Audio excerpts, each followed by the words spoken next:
Good morning.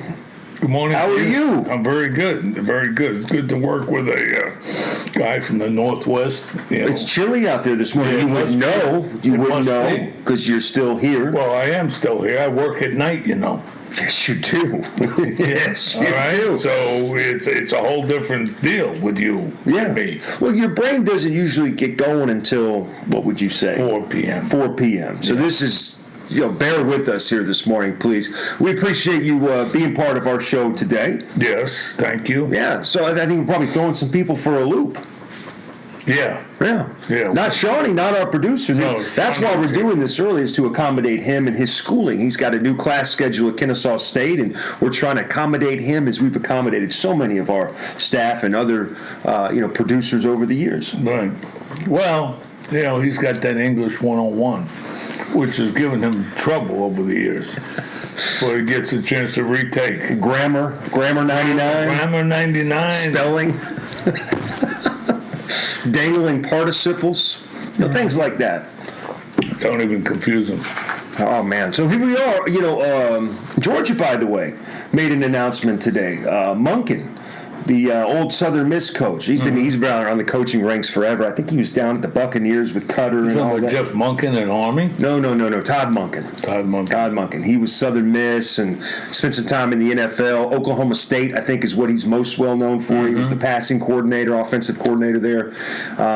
So the question is, what role is he going to be? I guess just maybe a consultant, because I think, NCAA, you can only have so many coaches. Right. And then when they lost their special teams coach to Arkansas, it seems that he's replacing him, but I can't imagine he's going to coach special teams. Maybe Kirby will coach special teams. I don't think so, but some guys don't even have special teams coaches, which is a big mistake. But that can't happen at the SEC level. Well, it's Paul Johnson type of nonsense. You say that, but Mark Richt never had a special teams coach. Mark Richt never did. That's right. Maybe God was his special teams coach. Well, there's no doubt about that. These things can happen. It's like soccer. Balls bouncing, onside kicks. No. Put it in God's hands. What you fail to recognize is that the apostles could tackle. In the open field? You're not getting through that. But I guess he's a consultant, and now you got Jamie Newman, you got the a dual threat quarterback, if you will. So looks like Kirby's maybe evolving a little bit to this idea of doing some different things offensively instead of just running up the damn middle behind Sam Pittman's 400-pound offensive lineman every down. Well, that makes sense. It makes sense to evolve, and obviously you got to keep up with the Joneses, but it's not like Georgia's been failing in any category. I mean, Georgia's top 5 in the nation. Oh yeah, baby. And will be that way, hopefully for a long time. That's what Kirby's all about. How about LSU, man? What a tough week they've had, right? They win the national championship. They lose Burrow. Then they lose 80 to Carolina.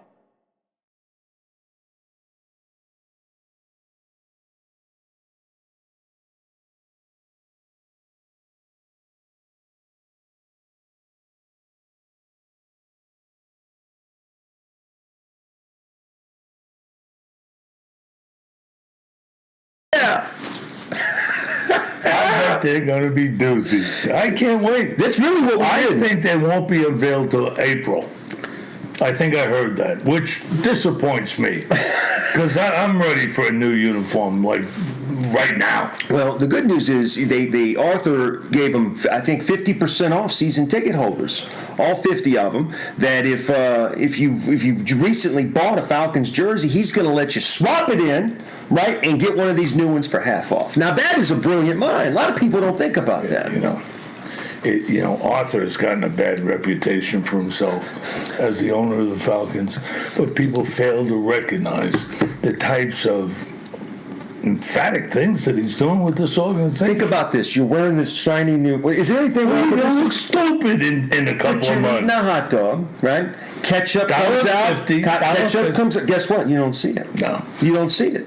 He's thinking ahead of the curve. These are things you don't think about. So LSU loses Brady. They lose Burrow. They've lost, I think, now 12 underclassmen are going pro, which, once everybody starts going, you got to figure that. They lose their defensive coordinator. Randa's now the head coach at Baylor. They're in a rebuild. Yeah. All of a sudden, just like that. Yeah.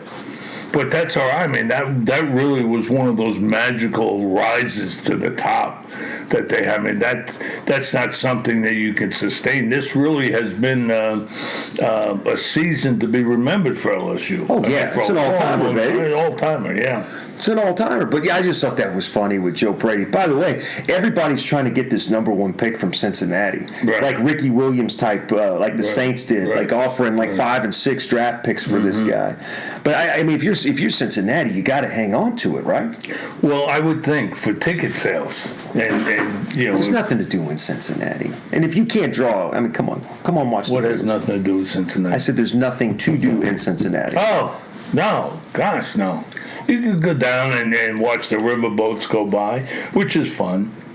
But otherwise, there's not much to do. You're right. Chili Mac, a very underrated dish. Chili Mac, there's a lot of nice little dive bars in Cincinnati.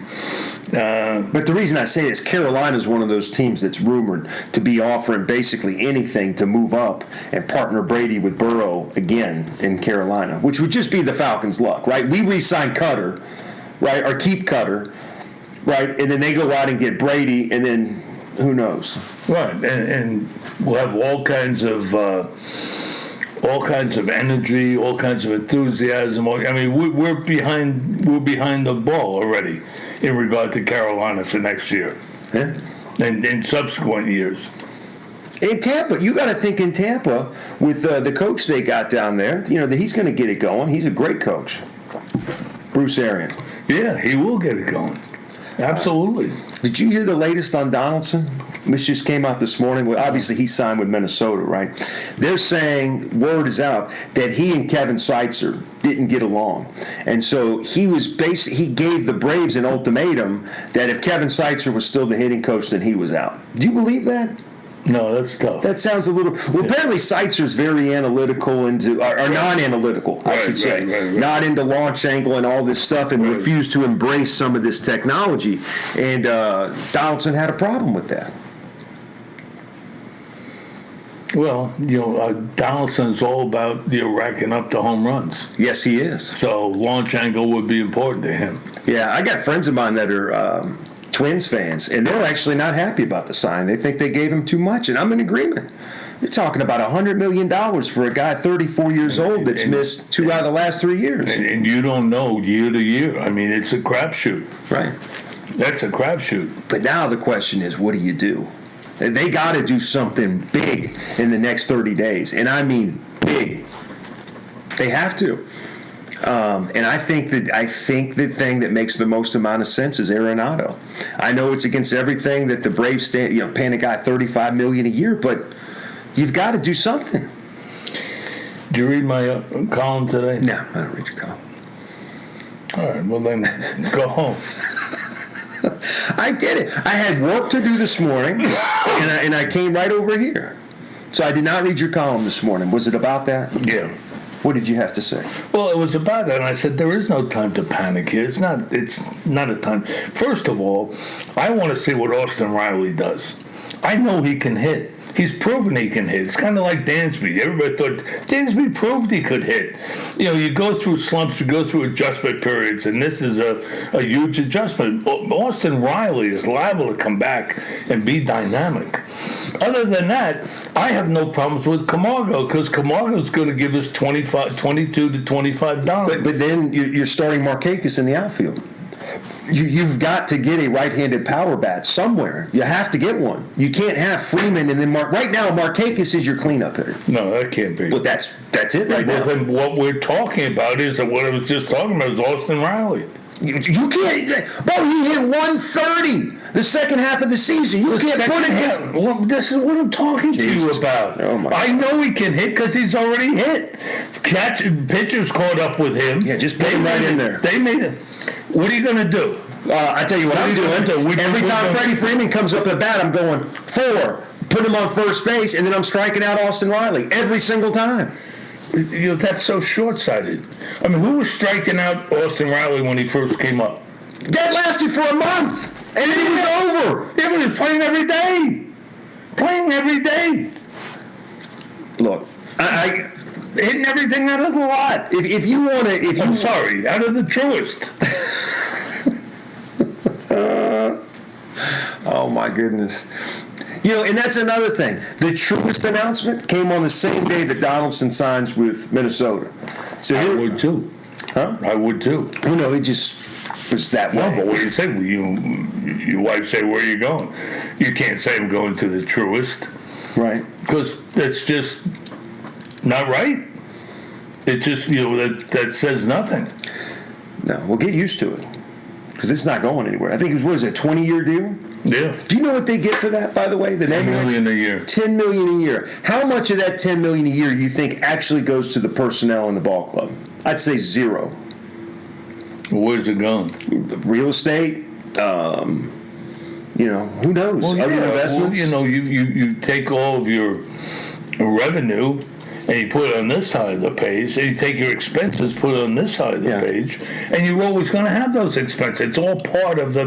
Do you think a special amount had to come out of that to go to players? What I'm saying is, it's found money. Okay, Take at least half of that money and go get a freaking baseball player and sell that stadium out every game, and then you'll make more money. Well, yeah, that's. But they're not going to do that. They're going to go the cheap route. You watch. They're going to go sign some freaking scrub and put him in there behind Freeman, and it's going to be a joke. Do you think Terry McGurk can explain that to Liberty Media? What a poor job. You imagine having that job, having to go in front of the hierarchy of Liberty Media and be in the representation of the Braves, and be like, guys, here's what I need. You think they even pay attention to it? No, because you bring in a wet noodle. He's not dynamic. He can't explain anything. He can't show them anything. He can't plead. They're going to make a big trade. I'm telling you right now. They're going to make a big, huge trade that nobody sees coming. And I would not be surprised if it's Arenado. Well, he's the only one. No, there's a few guys out there they can make. But he's the big one. You talk about a few guys out there, then give me Austin Riley after Arenado. Jesus. What's with you? If you like Riley so much, guess what? You got freaking two spots in the outfield. Put him back out there. He wasn't bad. All right. Yeah, you like him so much. That's your boy. Okay, that's interesting. Right. That'll give me something to follow all year. Every time Riley swings at a freaking slider in the door, I just keep putting him out there. Come on, kid! Come on, Rilo! Every time I've told you about somebody, you've gone through this act. This is your act. Yeah, this is what you do. And then, a few months later, you might slip it in the show that Beau's right. Beau's right about this one. One guy you were right about. You're right about one guy. Who? Dansby. I'll be right. But he can't stay healthy, so that's even kind of like on the fritz. You had your voodoo doctor come and rub some salts on him, and then he came back, and then he got hurt again. Is that our new sponsor? Protein drink, Premier Protein. I want you all to run out and get it. Try it in Costco. You're going to love it. Beau buys in bulk. I don't know if you think a guy who lives by himself, maybe he would, shop at Publix, or he buys in bulk. You should see the kitchen. He's got jars of pretzels like this, coffee, drug in them, bags, satchels. You're ready. I'm out of toilet paper. Oh, God. I'd hate to see that shipment when it comes in. They'll probably bring it in on pallets. Yeah, hey. Yeah, it's a lot of things to be out of. The toilet paper is not one of them. And you're here all by yourself. Help! You're screaming. Nobody can hear your screams. Except for maybe David next door. Oh, the fish wrapper. Finally a use for the AJC. Bring it in there. Finally a Bring use it in there. for the AJC. How about this mess with the Astros, man? Did you pay attention to any of it yesterday? I have. It doesn't even interest me. Well, the latest thing has to interest you. What? With the buzzers and the trash cans and all that. Yeah. That was it. But that's stealing. That's stealing signs. Bo, to me, he had a buzzer on his shoulder that would buzz him and tell him what pitch is coming, and he hit a home run to send him to the World Series. Okay, that's beyond cheating. Yeah, that's sign stealing with electronics. Anyway, listen. Sign stealing goes back to the 1900s. Is that really going to be now we got you add electronics to it. Why is everybody surprised at this? This team that's this offensive juggernaut for the last 3 years, unlike anything we've seen since the Yankees back in the 20s, that's beaten everybody's ass, especially in their ballpark. It turns out that they're not all that good. It's not their talent that's making them good. Altuve, they're talking about throwing his ass out of baseball. You're talking about a guy who's going to be a first ballot Hall of Famer. And if they can prove it, and here's the thing, is that Major League Baseball has known about this, and they've been covering it up. They don't want it to get out. See, but that's baseball. They did the same thing with steroids. Whatever works for them. Well, steroids was a pretty big deal, right? The Astros were working for them, okay? Steroids were working for baseball because, McGuire, everybody, big boppers, and, everybody was going crazy, what's going on. It was good for them. It was great. Then they get a conscience, because everybody called them out on it. The same thing with this sign stealing thing. They wanted to cover it up. I remember, the best thing I've ever seen in a baseball stadium, and I worked for the Braves for 5 years, was in '98 when Sosa and McGuire were doing their thing. Cardinals came to town, 3-game weekend series when ESPN had Friday Night Baseball, so it was 8 o'clock first pitch. McGuire took batting practice. This is a Friday. He came out, I would say, 5:30 to take batting practice. There were 45,000 people in the stadium. 3 hours, 2.5 hours before the game. Yeah. I mean, it was unlike any buzz that baseball had ever seen. Right. And they loved it. And baseball milked it, and it's, we can't do this, It's, that's baseball. Yeah, this buzzer thing is too much, though, man. That is. I didn't know about that. Yeah, it's too much. And they've shown the replay. Altuve hits the home run off of Chapman to send them to the World Series, right? In Houston, where they were doing this. And, Chapman, who throws 90% fastballs, he's sitting on a changeup now all of a sudden. He hits it, they win the World Series. As soon as he hits it, they show Chapman, he's just going, there's no way you hit that pitch. There's no freaking way. I've been doing this my whole life. Right. And he's sitting there in denial. I mean, he just cannot believe it. Altuve comes around the bases. As he comes down the bases, they start to grab him. He grabs like this, and he goes, you can read his lips, he goes, don't you rip my shirt off, and they start laughing because he's got the buzzer right here. Oh. He scores the winning run, goes in the dugout, changes clothes, and then comes out and celebrates with his teammates. They did this shit for years. It's incredible. It really is incredible. And the guys that orchestrated the Coras, the Beltrans, whoever else was involved whose idea this was, MLB is trying to protect them because they know everything. Right. It wouldn't surprise me if other teams were doing this. I mean, how deep does it go? But that's why baseball issued that statement that they're going to fine any team that says anything about this $50 million. So there's a lot more. What do you mean any team that says anything about it? Any team that says anything publicly about this situation, anything, gets fined $50 million. So it's a huge cover-up, man. Yeah. Yeah. And you've got players that are whistleblowers that are coming out now saying, look, this has been the word amongst our peers for years now, that the Astros have been cheating. That's baseball. I mean, they're going to make a big deal about, this, just like $50 million, you mention anything about it. They knew about it. How about the Hawks getting Teague back, huh? That's terrible. Why is that terrible? Because it's the only time in this rebuild and this remake that we're going through that we've done a negative thing. I don't see how it's a negative. He's because he's a locker room malcontent. Negative. And because he's a prick on the floor. Never. I don't know where you're getting this from. I watched every one of his games. No. Watched every one of his games. Teague's a great guy. His problem was, you're confused with Bibby. Teague's problem... Bibby? Dude, you're so wrong on this. You're so wrong I'm not wrong on this. Teague's problem, and the reason we ran him out of town, is because Schroeder was his backup, and we needed Teague to step up and be aggressive in the playoffs, and he wouldn't shoot the ball. He would defer to everybody. He didn't have that in his DNA, and so Schroeder would come off the bench and make him look like now he doesn't have to be the guy. He's a freaking backup point guard. It's perfect for him. He's not a malcontent. He's never been a malcontent. He's always been a malcontent. No, you're very confused. I'm not confused. I know the guy. How many times have you spoken to him? How many times have you been around him in the locker room? A few. But I mean, why do you say he's a malcontent? Because he is. What I did you watch have- him. I view him in the locker room. I view the way he sits there. I view the fact that he doesn't interact with anybody. He's an introvert, for sure. No, he's an introvert. I see him on game day, and I see him not able to emote. I see him not able to be engaged. I see him reluctant to take the ball to the basket. I see him reluctant to keep his dribble in the paint and make things happen. He's one of the worst point guards I've ever seen in my life. He's a backup point guard. He's not a go-to guy. He's not even a backup point guard. He's negative for us. It's a negative addition. Well, we'll see when he plays Saturday against Detroit. What are we going to see? We'll see. What we won't see. I will see. You can't see.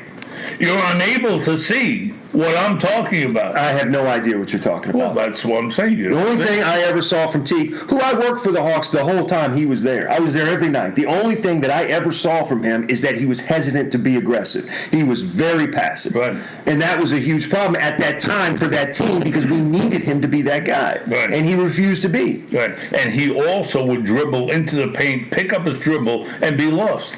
He could not keep his dribble. I was telling you this for 4 years, 5 years, however long I've known you. He can't keep his dribble in the paint. So he goes in there, picks it up, and everything stops. He can't go through it like a Tony Parker. Tony Parker's a Hall of Famer. Tony Parker, it's an example. If you think about Tony So you're Parker, saying he dribbles into the traffic and stops. That's what he does. That's what Teague does. Okay. This ought to be interesting. You're a putz. I'm just telling you, you're wrong. I'm not wrong. I'm telling you you're wrong. Time will tell. Time will tell. I think he's a perfect fit for this club. We need a guy who can score off the bench and handle the ball as a point He's guard. not an addition. Okay, well, we'll see. That's why I think you're wrong. It's going to be I'd interesting. rather have Brandon being the backup. Goodwin? Yeah. Yeah. Yeah, that was interesting. I mean, he just now started to kind of come into his own. I wonder how he takes that psychologically. I wonder what they saw in Brandon Goodwin that said he's got no upside. Because I thought he was. Well, he's not a perfect facilitator. He's a scorer. Well, I thought he was a perfect backup point guard. But he's not a facilitator. He doesn't make guys around him. Neither is Teague.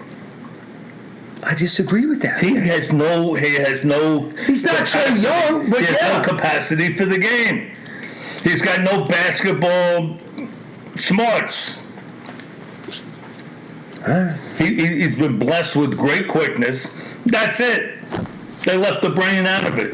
He definitely doesn't have that killer instinct. But again, as a backup, you're not expected to do that. That's why I think it's perfect. The backup. God. We need a backup point guard. I know we do. You know, I was hoping Brandon Goodwin could evolve into that. The last thing I wanted was to see this negative character coming back. He's not a negative character. He's a negative character. I know him. I watched him. I've been studying him. I've been around him. I don't make proclamations about guys, and just for the heck of it. Well, the good news is what's wrong. I'm telling you what's good for the team and what's not good. The good news is you've never liked Teague. The good news is I've never liked his game. You've got 40 games, and if you don't like him, then you don't have to re-sign him. He's a free agent. So there you go. And you got rid of Alan Crabb. Boo-hoo.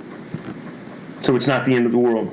Crabb was the scorer. Oh, give me a break. This guy sucks. I mean, Jesus Christ, really? That's what you're doing? Crabb was a scorer. I could be a scorer on this team. You couldn't be a scorer. I could do. If I was Alan Crabb's height, I would be every bit of player as Alan Crabb. No question about it. If I was 6'6". Well, me too. If I was 6'6" and maybe filling it up, 50 pounds lighter, you would be Alan. What do you want to do? What do you? You would be Alan Crabby. That would be you. That'd be. That's great. I'll be here all day. That's great. I'll be here all day. So so he's not going to play until they play San Antonio tonight, and they play Detroit tomorrow. So he'll be for Detroit here tomorrow. Why not tonight? I don't know, but he's not playing. Well, he probably told me he didn't want to. What was I going to say? Oh shoot, they made it. Monken is the new offensive coordinator at Georgia. No kidding.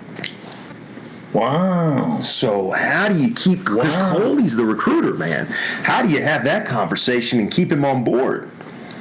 Wow. You got to really be a hell of a salesman to say, look, I guess you pay him the same. That would start, right? Yeah, you have to. And we're not gonna take any of your money away. What title are they giving him? Offensive. I didn't say anything about Coley. Let's see here. Why don't you, Phil, talk about your Well, it can't be drink. co-offensive coordinator. That wouldn't work. No, let me see. So, Monken, new OC. You George has added former Cleveland Browns offensive coordinator Tom Monken to the same position on its coaching staff. Sources confirm on Friday. Monken will take over play calling duties for the Bulldogs this coming season after their offense struggled. We know that. Georgia assistant James Coley, who called offensive plays, is expected to move into a new role. That's all it says. So, yeah, you got that, and you got Matt Luke. So it's going to be a completely different mobile quarterback. I like it. I do like too. The people to bring in. I like, the thing about Kirby is that he's going for it. He's got in the SEC. You've got to be proactive, man. You can't sit back. How long at Georgia we haven't gone for it, and we just kept the status quo. Everything's fine. Everything, years and years and years. Yeah, that's why we're Georgia and Alabama's Alabama.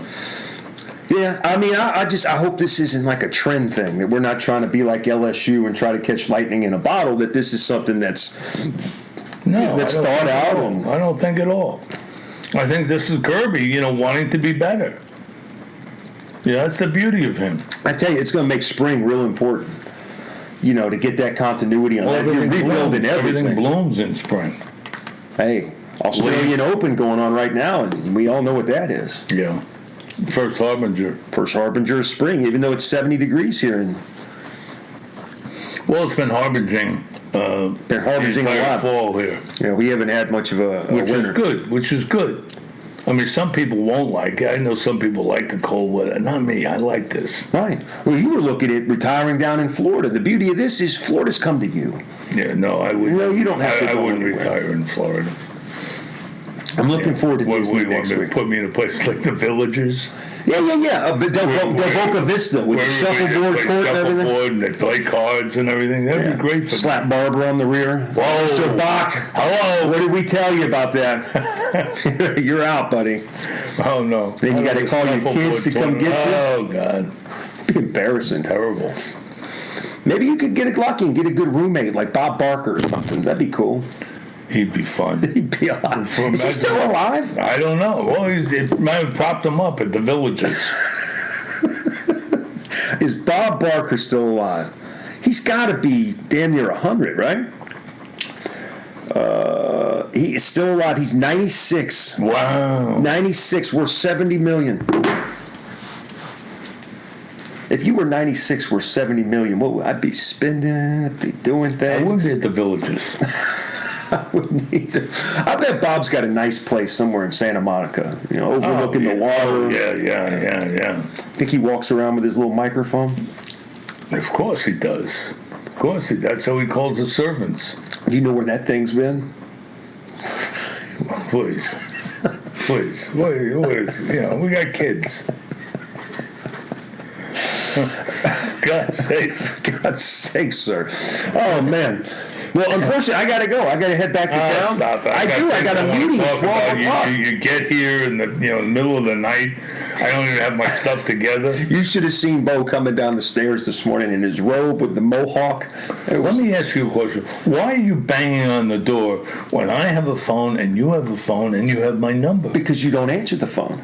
I don't answer. You don't answer the phone. I answer the phone every. Did you try? You didn't try. I didn't try. Yeah. I knew that if I banged on it, that would incline you to come down. If I just answered the phone, you could snooze, you could, whatever. Right. Well, I just threw my robe on and a jock in case it got physical down here, and who's banging on my door? Do you put your hair into a mohawk before you go to bed, or is that just you sleep like with something on your hair? How does that happen? Well, if you sleep on your right side, this goes mohawky here. Yeah. You shift it over here, you go mohawky here when you lie on the left side. You look like one of the guys from The Clash from the cover of Combat Rock. You just straight up, man. That's a good look for you.